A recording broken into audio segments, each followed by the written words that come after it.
জলপাইগুড়ি জেলা বামফ্রন্টের পক্ষ থেকে মঙ্গলবার জলপাইগুড়ির বিডিও অফিস ঘেরাও করে বিক্ষোভ দেখালেন বামপন্থী নেতাকর্মীরা। রাজ্যবাসীকে আইনি অধিকার থেকে বঞ্চিত করা যাবে না বলে হুঁশিয়ারি দেন তারা। 100 দিনের বকেয়া কাজের টাকা সুদসহ ফিরিয়ে দিতে হবে বলে দাবি করা হয়। বৃদ্ধ বৃদ্ধাদের প্রতিবন্ধী ভাতা প্রদান, আবাস যোজনার বরাদ্দ বৃদ্ধি ও বকেয়া অর্থ খুব তাড়াতাড়ি দেওয়ার দাবি তোলা হয়।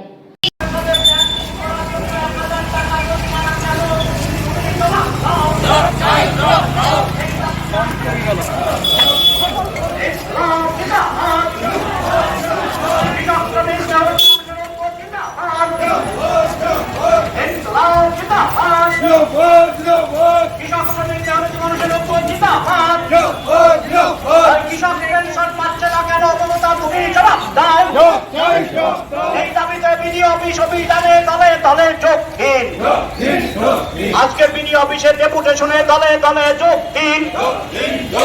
বিধবা ভাতার টাকা পাচ্ছে না কেন রাজ্য সরকার জবাব দাও। আধারের সাথে প্যান লিঙ্কে 1000 টাকা কেন তুমি জবাব দাও। কৃষক শ্রমিক মেহনতি মানুষের ঐক্য জিন্দাবাদ।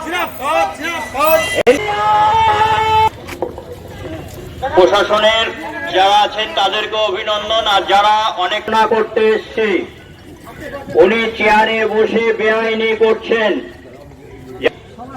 100 দিনের কাজের একটা আইন আছে, সেই আইনে পরিষ্কার বলা আছে একজন আবেদন কোন দেশের সরকার রাজ্য সরকার অনবরত লঙ্ঘন করে চলছে।